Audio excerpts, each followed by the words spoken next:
ನಿನ್ನೆ ಸುದೀರ್ಘವಾದ ಕಲಾಪ ನಡೆಯಿತು. 10:00 ಬೆಳಿಗ್ಗೆ ಕಲಾಪ ಶುರುವಾಗಿದ್ದು ರಾತ್ರಿ 12:51 ಕೂಡ ಕಲಾಪ ನಡೆಯಿತು.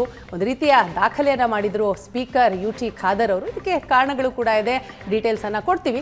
ಇದರ ಜೊತೆಗೆ ನಿನ್ನೆ ನಡೆದಂತಹ ಕಲಾಪದಲ್ಲಿ ಕಾವೇರಿದಂತಹ ವಿಷಯ ಅಂತಂದ್ರೆ ಅದು 150 ಕೋಟಿಯ ಆಫರ್ ಸಂಚಲನವನ್ನ ಸೃಷ್ಟಿ ಮಾಡಿತು.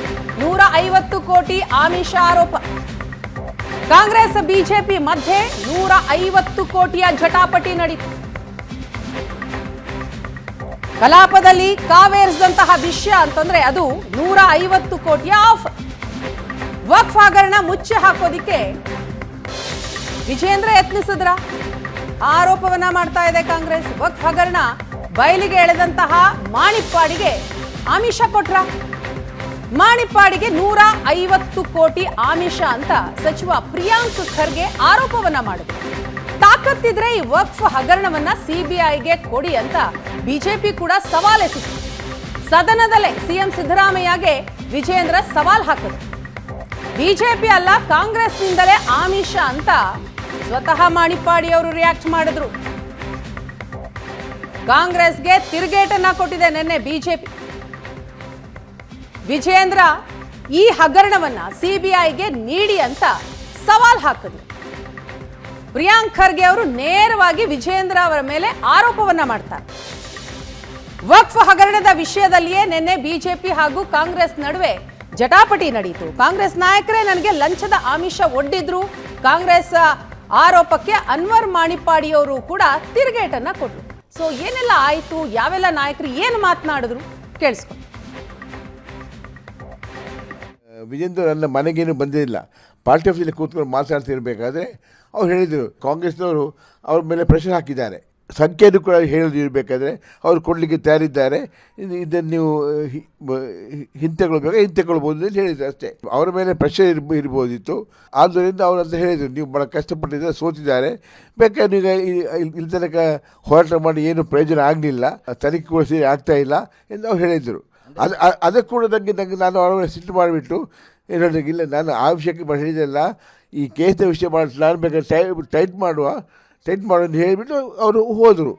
ನಾನು ಮಾತ್ರ ನನಗೆ ಕ್ರೋಧ ಭಾಳ ಜೋರಾಗಿ ಬರುತ್ತೆ. ಯಾಕೆಂತ ಹೇಳಿದರೆ ಕಾಂಗ್ರೆಸ್ನವರು ನಾವು ತಿರಸ್ಕರಿಸ್ತೀವಿ. ಏನು ತಿರಸ್ಕರಿಸೋದು? ಅವರು ತಿರಸ್ಕರಿಸಿ ಹೇಳಿದಲ್ಲ, ಕಾಂಗ್ರೆಸ್ನವರು ಅದನ್ನು ಮಂಡನೆ ಮಾಡಲಿಕ್ಕೆ ಹೇಳಿದರು. 2022 ಯಡಿಯೂರಪ್ಪ ಹಾಗೂ ಅವರ ಪುತ್ರ ವಿಜೇಂದ್ರದಿಂದ ವಕ್ಫ್ ಆಸ್ತಿ ವಿಚಾರದಿಂದ ಹೊರಬರುವಂತೆ ಕೋಟ್ಯಾಂತರ ರೂಪಾಯಿಗಳ ಆಮಿಷ ಬಂದಿತ್ತು. ಕಾಂಗ್ರೆಸ್ ಹಿಟ್ ಆ್ಯಂಡ್ ರನ್ ಅಲ್ಲ. ಜೂನ್ 27 ಈ ಆರೋಪ ಕಾಂಗ್ರೆಸ್ನವರಾಗಲಿ, ಕಾಂಗ್ರೆಸ್ಸಿನ ಮುಖ್ಯಮಂತ್ರಿಗಳಾಗಲಿ, ಉಪಮುಖ್ಯಮಂತ್ರಿಗಳಾಗಲಿ ಅಥವಾ ನಾನಾಗಲಿ ಮಾಡಿಲ್ಲ. ಈ ಅಕ್ಯೂಸಿಷನ್ನು, ಈ ಅಲಿಗೇಷನ್ನು ಮಾಡಿರೋದು ನಿಮ್ಮ ಪಕ್ಷದ ಪ್ರಮುಖ ವಕ್ತಾರರು ಮತ್ತು ನೀವು ಅಪಾಯಿಂಟ್ ಮಾಡಿದಂಥ ಅಧ್ಯಕ್ಷರು, ಅಲ್ಪಸಂಖ್ಯಾತರ ಆಯೋಗದ ಅಧ್ಯಕ್ಷರು ಅನ್ವರ್ ಮಾನ್ಪಡೆ ಅವರು.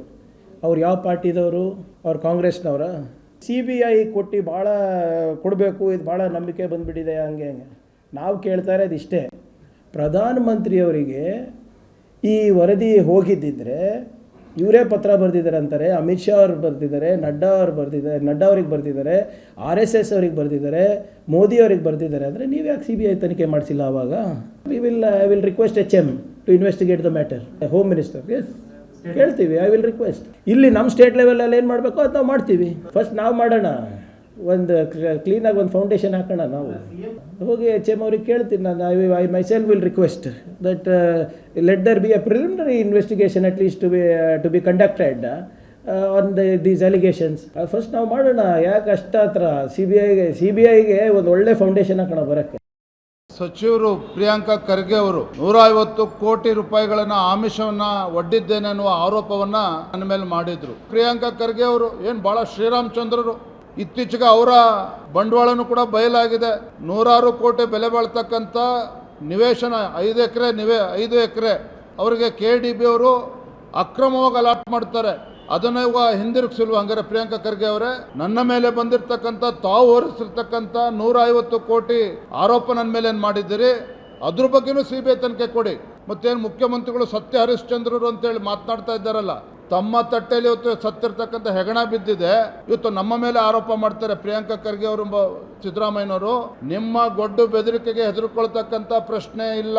ಅನ್ವರ್ ಮಾನಪ್ಪಾಡಿ 150 ಕೋಟಿ ರೂಪಾಯಿ ವಿಜಯೇಂದ್ರ ಆಮಿಷ ಒಡ್ಡೆ ಅಂತ ಹೇಳಿದ್ರು. ಇಲ್ಲ ಬಿಜೆಪಿ ಯಾರು ನನಗೆ ಆಮಿಷ ಒಡ್ಡಿಲ್ಲ, ಕಾಂಗ್ರೆಸ್ನವರೇ ಆಮಿಷ ಒಡ್ಡ್ಯಾರ ಅಂತ ಹೇಳಿದ್ರು. ಮತ್ತು ಇವ್ರ ಬಳಿ ವಿಡಿಯೋ ಐತೆ ಅಂತ ಹೇಳ್ತಾರೆ. ನಮ್ಮ ಸಿದ್ದರಾಮಯ್ಯನವ್ರು ಹೇಳ್ತಾರೆ, the great minister of Siddaramaiah ಸರ್ಕಾರದ ಪ್ರಿಯಾಂಕಾ ಖರ್ಗೆ ಆ ಸಾಹೇಬರು ಹೇಳಿದ್ದಾರೆ. ಆ ವಿಡಿಯೋ ಬಿಡುಗಡೆ ಮಾಡಿರಿ, ಬ್ಲ್ಯಾಕ್ ಮೇಲ್ ಮಾಡೋದು ಬಿಡ್ರಿ. ಅಂದ್ರೆ ವಿರೋಧ ಪಕ್ಷಗಳು ಏನೋ ಪ್ರಶ್ನೆ ಕೇಳಬಾರ್ದು, ಏನೋ ಅವ್ರಿಗೆ ಒಂದು ಭಯ ಹೊಗಿಸ್ಬೇಕು ಅನ್ನೋಂಥ ಹುಚ್ಚು ಸಾಹಸ ಈ ಕಾಂಗ್ರೆಸ್ ಸರ್ಕಾರ ಮಾಡಕತ್ತದ. ನಾವು ಯಾರೂ ಭಯ ಪಡೋದಿಲ್ಲ. ವಿಜಯೇಂದ್ರ ಅವರ ಮೇಲೆ ಇಲ್ಲ ಸಲ್ಲದ 150 ಕೋಟಿ ಆಪಾದನೆ ಮಾಡಿದ್ದಾರೆ. ಇಲ್ಲಿ ವಿಜಯೇಂದ್ರ ಅವರು 150 ಕೋಟಿ ಯಾಕೆ ಕೊಡಬೇಕು? ಸಿಕ್ಕಾಕೊಂಡಿರೋರು ಎಲ್ಲರೂ ಕಾಂಗ್ರೆಸ್ ಅವರೇ. ಈಗಾಗಲೇ ಎಲ್ಲ ಪತ್ರಿಕೆಯಲ್ಲಿ ಬಂದಿದೆ. ಈಗಾಗಲೇ ಮಾಂಪಾಡಿ ಅವರು ಕೂಡ ಕಾಂಗ್ರೆಸ್ ಅವರು ನನಗೆ ಆಮಿಷ ಒಡ್ಡಿದ್ದು ಅಂತ ಹೇಳಿದ್ದಾರೆ. ಅದೃಷ್ಟಿಯಿಂದ ಈ ಥರ ಬೇಜವಾಬ್ದಾರಿಯಾಗಿ ಸರ್ಕಾರ ಇಲ್ಲಿ ಅಧಿವೇಶನ ನಡಿಬಾರ್ದು, ಏನಾದರೂ ಒಂದು ತಕರಾರು ಮಾಡಬೇಕು, ಏನಾದರೂ ಒಂದು ವಿಷಯ ತರಬೇಕು, ಅದನ್ನು ಡೈವರ್ಟ್ ಮಾಡಬೇಕು, ಇಡೀ ಸದನವನ್ನು ಡೈವರ್ಟ್ ಮಾಡುವಂಥದ್ದಕ್ಕೆ ಕಾಂಗ್ರೆಸ್ ಅವರು ಹುನ್ನಾರ ಮಾಡಿದ್ದಾರೆ. ಮಾನಪ್ಪಾಡಿನ ಸ್ವತಃ ಇದರಲ್ಲಿ ಹೇಳಿದಾರಲ್ಲ ಹಿಂದೆ, ಮತ್ತೆ ಅದು ಏನು ಯಾವ್ದು ಸರಿ ಯಾವ್ದು ತಪ್ಪು? ಈಗ ಮೊದಲು ಹೇಳಿದವ್ರು ಯಾರು ರೀ? ಮಾನಪ್ಪಾಡಿ. ಅದ್ರ ಮೇಲೆ ತಾನೇ ನಾವು ರಿಯಾಕ್ಟ್ ಮಾಡಿರೋದು. ಈಗ ಇಲ್ಲ ಅಂತಂದರೆ ಏನು ಮಾಡ್ಬೇಕು ಹೇಳಿ ನೀವೇ? ನಾವು ರಿಯಾಕ್ಟ್ ಮಾಡಿರೋದು ಸರಿಯಾಗಿದೆ ನನ್ನ ಪ್ರಕಾರ. ಈಗಾಗಲೇ ನಮ್ಮ ಮುಖ್ಯಮಂತ್ರಿಗಳು ವಕ್ಫದ ಆಮಿಷದ ಬಗ್ಗೆ ಈಗಾಗಲೇ ಅವರ ಅಭಿಪ್ರಾಯವನ್ನು ತಿಳಿಸಿದ್ದಾರೆ. ತಮ್ಮ ಮಾಧ್ಯಮದಲ್ಲಿ ಸೋಷಿಯಲ್ ಮೀಡಿಯಾ ಬಂದಿದ್ದನ್ನು ನಾನು ಗಮನಿಸಿದೆ. ಅವರ ಬಾಯಲ್ಲೇ ಅನೇಕ ವಿಚಾರಗಳನ್ನು ಬಂದಿತ್ತು, ಅದನ್ನು ಮುಖ್ಯಮಂತ್ರಿಗಳು ಉಲ್ಲೇಖ ಮಾಡಿದ್ದಾರೆ. ಸೊ ಎಲ್ಲ ದಾಖಲೆಗಳು ಎಲ್ಲೂ ಹೋಗ್ಲಿಕ್ಕೆ ಸಾಧ್ಯ ಇಲ್ಲ. ನಾವು ಸ್ಪಷ್ಟವಾಗಿ ಅವ್ರು ಏನು ನೀವು ಪ್ರಕಟಣೆ ಮಾಡಿದ್ರಿ, ಏನು ಟಿ ವಿಲಿ ತೋರಿಸಿದ್ರಿ, ಏನು ಸೋಷಿಯಲ್ ಮೀಡಿಯಾ ತೋರಿಸಿದ್ರಿ, ಅದ್ರ ಬಗ್ಗೆ CM ಟ್ವೀಟ್ ಮಾಡಿ ಹೇಳಿದ್ದಾರೆ. ಸೊ ಅದನ್ನು ಈಗ ಕವರಪ್ ಮಾಡೋಕ್ಕೆ ಅವ್ರು ಕರ್ಕೊಬಂದು ರೀಸ್ಟೇಟ್ಮೆಂಟ್ ಮಾಡಿಸ್ತಾ ಇದ್ದಾರೆ. ಅಷ್ಟು ಬಿಟ್ಟರೆ ನಡೆದಿರೋದು ಸತ್ಯ, ಮಾತಾಡಿರೋದು ಸತ್ಯ. ನಾವ್ಯಾರು ಹೇಳಿರ್ತಕ್ಕಂಥಲ್ಲ, ಅಥವಾ ಆ ವಿಡಿಯೋನ ಯಾರು ಕೂಡ ಸೂಪರ್ ಇಂಪೋಸ್ ಮಾಡಿ ಕ್ರಿಯೇಟ್ ಮಾಡಿರೋದಲ್ಲ, ಅವರೇ ಹೇಳಿರೋದು. ಈಗ ಆಲ್ ಆಫ್ ಎ ಸಡನ್ ಇವರೆಲ್ಲ BJPಯವರು ಅವರಿಗೆ ಒತ್ತಡ ಹಾಕಿ, ಅವರ ಧಮಕಿ ಹಾಕಿ, ಅವರಿಗೆ ಉಲ್ಟಾ ಹೇಳೋಂಗೆ ಮಾಡಿದ್ದಾರೆ. ಆದ್ದರಿಂದ ಮುಖ್ಯಮಂತ್ರಿಗಳು ಏನು ಹೇಳಿದರು, ಇದನ್ನು CBI ಕೊಟ್ಬಿಡಿ, ಸತ್ಯಾಂಶ ಬರುತ್ತೆ, ಹೊರಗಡೆ ಬರುತ್ತೆ, ನೀವು CBI ಕೊಡಿ ಅಂತಕ್ಕಂಥ ಮಾತನ್ನು ಹೇಳಿದ್ದಾರೆ. ಅದ್ರ ಬಗ್ಗೆ ಚರ್ಚೆ ಮಾಡ್ತೀವಿ. ಅಲ್ಲ, ಅದ್ರ ಬಗ್ಗೆ ಚರ್ಚೆ ಮಾಡ್ತೀವಿ. ಚರ್ಚೆ ಮಾಡಿ ಅವಶ್ಯಕತೆ ಬಿದ್ದಾಗ ಅದನ್ನು ನೋಡೋಣ, ತೀರ್ಮಾನ ಏನಾಗುತ್ತೆ.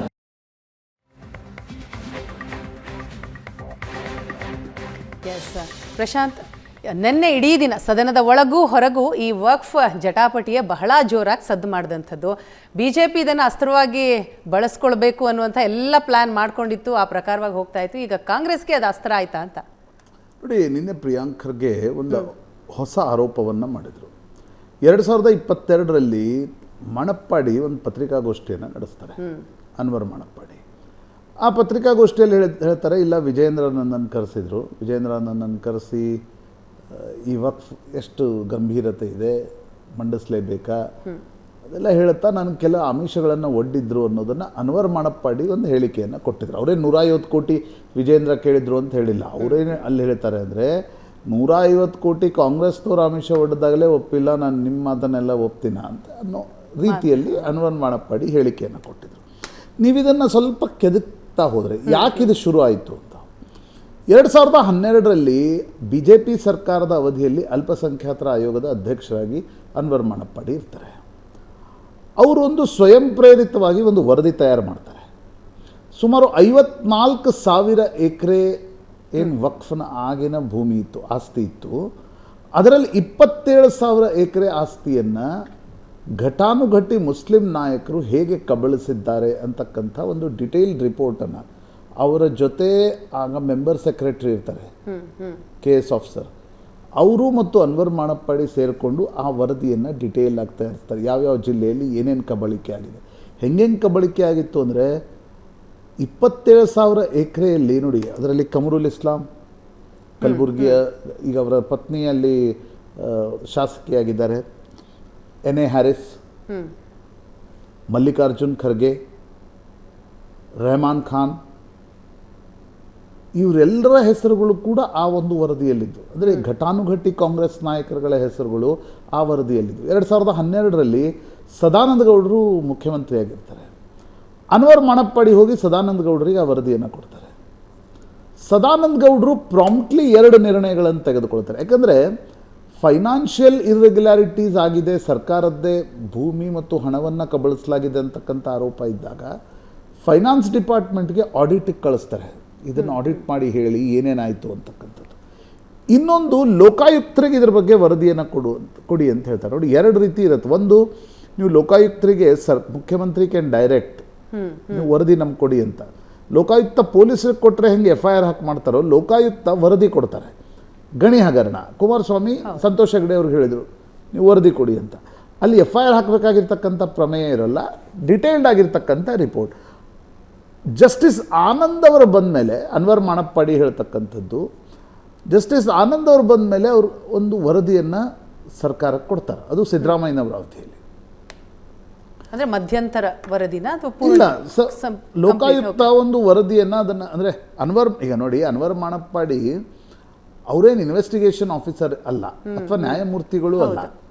ಅವರು ಅಲ್ಪಸಂಖ್ಯಾತರ ಆಯೋಗದ ಅಧ್ಯಕ್ಷರಾಗಿ ನಮ್ಗೆ ಏನೇನು ನಷ್ಟ ಆಗಿದೆ, ಯಾರ್ಯಾರು ಎಲ್ಲೆಲ್ಲಿ ಭೂಮಿ ಕಬಳಿಸಿದ್ದಾರೆ, ಇನ್ ಡಿಟೇಲ್ 7,000 ಪುಟದ ಒಂದು ವರದಿ ತಯಾರಿಸ್ತಾರೆ. He has done lot of hard work, no doubt about it. Sadananda ಗೌಡರು ಅದನ್ನು ಲೋಕಾಯುಕ್ತಕ್ಕೆ ಕೊಟ್ಟ ನಂತರ 2015-16 ಸಂದರ್ಭದಲ್ಲಿ ಸಿದ್ದರಾಮಯ್ಯನವರು ಮುಖ್ಯಮಂತ್ರಿಯಾಗಿದ್ದಾಗ ಆ ಒಂದು ವರದಿ ಲೋಕಾಯುಕ್ತರು ಕೊಡ್ತಾರೆ. ಈಗ ನೀವು ಲೋಕಾಯುಕ್ತರ ವರದಿ ಬಂದ ಮೇಲೆ ಸರ್ಕಾರ ಏನು ಮಾಡಬೇಕು? ಯೂಶುವಲಿ ನೀವು ಅನ್ವರ್ ಮಾಣಪ್ಪಾಡಿ ವರದಿ ಪೊಲಿಟಿಕಲಿ ಮೋಟಿವೇಟೆಡ್ ಅಂತ ಕಾಂಗ್ರೆಸ್ ಹೇಳ್ತು ಅಂತ ಅನ್ಕೋಣ. ಆದರೆ ನಿಮಗೆ ಲೋಕಾಯುಕ್ತರು ಒಬ್ಬರ ನ್ಯಾಯಮೂರ್ತಿಗಳು ವರದಿಯನ್ನು ಕೊಟ್ಟಾಗ ಅದನ್ನು 2 ಸದನಗಳ ಮುಂದೆ ಇಟ್ಟು ನೀವು ಅದರ ಪೊಲೀಸ್ ಇನ್ವೆಸ್ಟಿಗೇಷನ್ ಮಾಡಿಸ್ಬೇಕು. ಸಿದ್ದರಾಮಯ್ಯನವರು ಹಿಂಜರಿತಾರೆ, ಪೊಲೀಸ್ ಇನ್ವೆಸ್ಟಿಗೇಷನ್ ಮಾಡೋಲ್ಲ. ಯಾಕಂದರೆ ಘಟಾನುಘಟಿ ಕಾಂಗ್ರೆಸ್ ನಾಯಕರು ಇರ್ತಾರೆ ಅದರಲ್ಲಿ. ಮಲ್ಲಿಕಾರ್ಜುನ್ ಖರ್ಗೆ ಅವ್ರದ್ದೇ ಇರುತ್ತೆ. ಸಿದ್ದರಾಮಯ್ಯನವರ ಅಪೋನೆಂಟ್ ಆದರೂ ಕೂಡ ಮಲ್ಲಿಕಾರ್ಜುನ್ ಖರ್ಗೆ, ಕಮರುಲ್ ಇಸ್ಲಾಂ, ತನ್ವೀರ್ ಸೇಠ್, ಎಲ್ಲ ಊರಿನ ಪ್ರಮುಖ ಮುಸ್ಲಿಂ, ರೆಹಮಾನ್ ಖಾನ್, ಮುಸ್ಲಿಂ ಲೀಡರ್ಸ್ಗಳ ಹೆಸರು ಆ ವರದಿಯಲ್ಲಿರುತ್ತೆ. ಸಿದ್ದರಾಮಯ್ಯನವರು 2012ರ ಸದಾನಂದ ಗೌಡರ ಆದೇಶವನ್ನು ಹಿಂತೆಗೆದುಕೊಳ್ಳಿಕ್ಕೆ ನೋಡ್ತಾರೆ. ಅಂದರೆ ಈಗ ಹೆಂಗೆ CBI DK ಶಿವಕುಮಾರ್ದು ಮಾಡಿದ್ರು, ಮೂಡಾದು ಮಾಡಿದ್ರು, ಆ ರೀತಿ ಆ ಆದೇಶವನ್ನೇ ವಿಡ್ರಾ ಮಾಡ್ಲಿಕ್ಕೆ ನೋಡ್ತಾರೆ. Anwar Manippady went to high court. High court ಹೇಳುತ್ತೆ place the Lokayukta report before the both houses of the legislature. 2 ಸದನಗಳ ಎದುರುಗಡೆ ಆ ವರದಿಯನ್ನು ಇಡಿ ಅಂತ ಹೈಕೋರ್ಟ್ ಆದೇಶವನ್ನು ಕೊಡುತ್ತೆ. ಹೈಕೋರ್ಟ್ ಆದೇಶವನ್ನು ಕೊಟ್ಟರೂ ಕೂಡ ಆಗಿನ ಸಿದ್ದರಾಮಯ್ಯ ಸರ್ಕಾರ ಅದನ್ನು ಕಂಪ್ಲೈ ಮಾಡಲ್ಲ. ಅಂದರೆ ನಾನು ಹೇಳೋದು, ಪ್ರಿಯಾಂಕ್ ಖರ್ಗೆ ಅವರ ಆರೋಪ ಒಂದು ಕಡೆ, ಬಟ್ ಅದರ ಇತಿಹಾಸವನ್ನು ಕೂಡ ಗಣನೆಗೆ ತೆಗೆದುಕೊಂಡು ಪ್ರಿಯಾಂಕ್ ಖರ್ಗೆ ಆರೋಪವನ್ನು ನೋಡಬೇಕಾಗುತ್ತೆ. ನಂತರ ಹೈಕೋರ್ಟ್ ಹೇಳುತ್ತೆ ನೀವು 4 ವಾರದಲ್ಲಿ ವರದಿಯನ್ನು ಪ್ಲೇಸ್ ಮಾಡದೇ ಇದ್ದರೆ ನಾವು ಕಂಟೆಂಪ್ಟ್ ಆಫ್ ಕೋರ್ಟ್ ಮಾಡ್ತೀವಿ. ಯಾವಾಗ? 2019ರಲ್ಲಿ ಕುಮಾರಸ್ವಾಮಿ ಮುಖ್ಯಮಂತ್ರಿ. ಕುಮಾರಸ್ವಾಮಿ ಹೇಳ್ತಾರೆ ನನಗಂತ ವರದಿ ಇರೋದೇ ಗೊತ್ತಿಲ್ಲ ಅಂತ. ಯಡಿಯೂರಪ್ಪನವ್ರು ಬಂದ ಮೇಲೆ ನಂತರ 2021-22 ಅವಧಿಯಲ್ಲಿ BJP ಸರ್ಕಾರ ಇದ್ದಾಗ ಇದು 2 ಸದನಗಳ ಮುಂದೆ ಇಡ್ಲಾಗತ್ತೆ. ಯಾಕಂದರೆ ಸುಪ್ರೀಂ ಕೋರ್ಟ್ಗೆ ಹೋಗ್ತಾರೆ ಅನ್ವರ್ ಮಾಣಪ್ಪಾಡಿ. ಕೋರ್ಟ್ ಆರ್ಡರ್ ಕಂಪ್ಲೈ ಮಾಡಬೇಕು ಅನ್ನುವ ಕಾರಣಕ್ಕೋಸ್ಕರ ಇದನ್ನು 2 ಸದನಗಳ ಮುಂದೆ ಇಡ್ಲಾಗತ್ತೆ. ಪ್ರಿಯಾಂಕ್ ಖರ್ಗೆ ಆರೋಪ ಎಲ್ಲಿ ಬರುತ್ತಂದರೆ 2 ಸದನಗಳ ಮುಂದೆ ಇಡುವುದಕ್ಕಿಂತ ಮುಂಚೆ ಅನ್ವರ್ ಮಾಣಪ್ಪಾಡಿ ಅವ್ರನ್ನ ವಿಜಯೇಂದ್ರ ಕರೆಸ್ಕೊಂಡಿದ್ರು. ಅವರು 150 ಕೋಟಿ, ಅವರು ಅನ್ವರ್ ಮಾಣಪ್ಪಾಡಿ ಎಲ್ಲೋ 150 crore ಫಿಗರ್ ಹೇಳಿಲ್ಲ. ಅದು ನನಗನ್ಸುತ್ತೆ ಕರ್ನಾಟಕದ ಜೊತೆ ಆ 150 ಕೋಟಿದು ನಂಟು ಶುರು ಆಗಿಬಿಟ್ಟಿದ್ದು ಆ ಜನಾರ್ದನ್ ರೆಡ್ಡಿ ಕುಮಾರಸ್ವಾಮಿ ಆರೋಪ ಪ್ರತ್ಯಾರೋಪಗಳಿಂದ. ಯಾರು ಕೇಳಿದ್ರು ನಂತರದ ಬೆಳವಣಿಗೆ. ಆದರೆ ಸಿದ್ದರಾಮಯ್ಯ ಅವರು ಇದ್ದಂಥ ಸಂದರ್ಭದಲ್ಲೇ ವರದಿ ಬರುತ್ತೆ, ಕೋರ್ಟ್ ಹೇಳುತ್ತೆ, ಅವಾಗಲೇ ಆಗಬೇಕಿತ್ತಲ್ವಾ? ಆಗಲಿಲ್ಲ. 2 ಸದನ ವಿಧಾನ ಪರಿಷತ್ನಲ್ಲಿ ಈ ವರದಿಯನ್ನು BJP ಸರ್ಕಾರದ ಅವಧಿಯಲ್ಲಿ ಮಂಡನೆ ಮಾಡಿದಾಗ ನೀವು ಆನ್ ರೆಕಾರ್ಡ್ ತೆಗೆದು ನೋಡಿ, ವೆಲ್ಗೆ ಬಂದು ಕಾಂಗ್ರೆಸ್ನ ಶಾಸಕರು ಕೂತ್ಕೊಳ್ತಾರೆ. ನಾನು ಡೆಕ್ಕನ್ ನ ವರದಿಯನ್ನು ಇವತ್ತು ನೋಡಿ ನಿಮಗೆ ಹೇಳ್ತಾ ಇದ್ದೀನಿ. ಬಂದು ಕೂತ್ಕೊಳ್ತಾರೆ. ಕೂತ್ಕೊಂಡು ಏನಂದರೆ ಡಿನ್ನಲ್ಲಿ ಕೆಲವು ಫೈನಾನ್ಸ್ ಬಿಲ್ ಪಾಸ್ ಆಗುತ್ತೆ, ಡಿನ್ನಲ್ಲಿ ಪಾಸ್ ಆಗುತ್ತೆ. ಆದರೆ ಈ ಒಂದು ವರದಿಯ ಮಂಡನೆಗೆ ಕಾಂಗ್ರೆಸ್ನ ಶಾಸಕರು ವಿರೋಧವನ್ನು ಮಾಡ್ತಾರೆ on the floor of the house. ವೆಲ್ಲಿಗೆ ಬಂದು ಪ್ರತಿಭಟನೆಯನ್ನು ಮಾಡ್ತಾರೆ. ನೀವು ನಮಗೆ ಪ್ರತಿಯನ್ನೇ ಕೊಟ್ಟಿಲ್ಲ, ಯಾಕೆ ಈ ವರದಿಯನ್ನು ಮಂಡಿಸ್ತಾ ಇದ್ದೀರಿ ಅಂತ.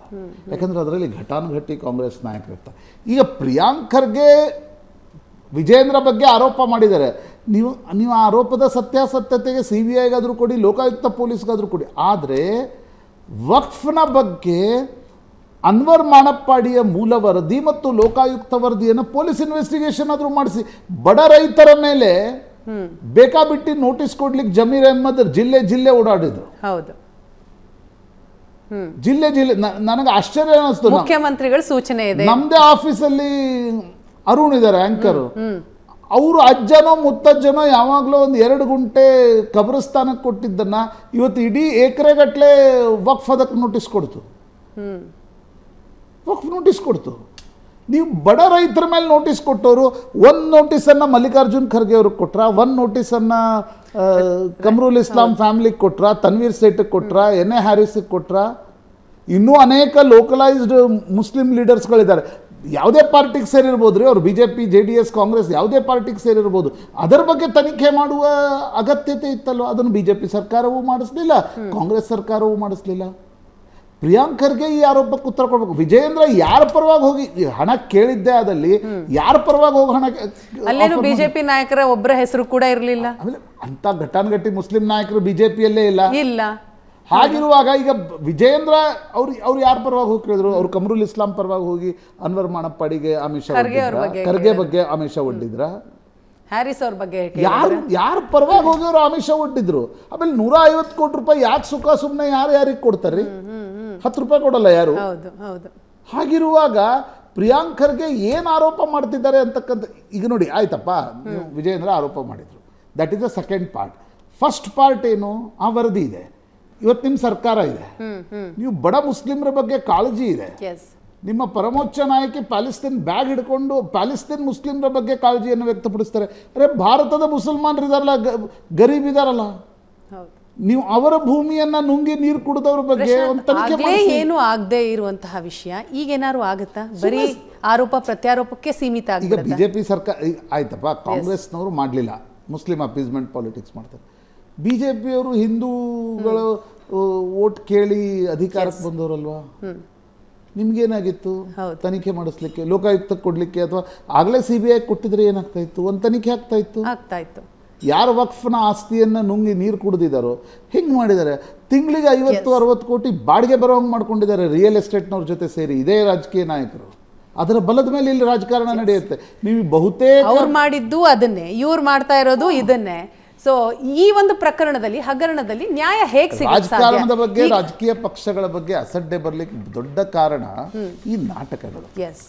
BJPಯವರು ಏನು ಮಾಡಲಿಲ್ಲ, ಕಾಂಗ್ರೆಸ್ ಅವರು ಅನ್ವರ್ ಮಾಣಪ್ಪಾಡಿ ಪಿಲ್ಲರ್ ಟು ಪೋಸ್ಟ್ ಓಡಾಡಿದ್ರು ನೋಡಿ. ಆಗ DH ಶಂಕರಮೂರ್ತಿ ವಿಧಾನ ಪರಿಷತ್ ಸಭಾಪತಿ.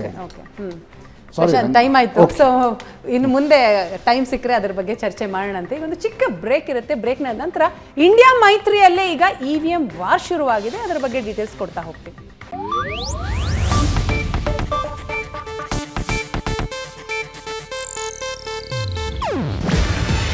ಇದು ಏಷ್ಯಾನೆಟ್ ನ್ಯೂಸ್ ನೆಟ್ವರ್ಕ್ ಪ್ರಸ್ತುತಿ.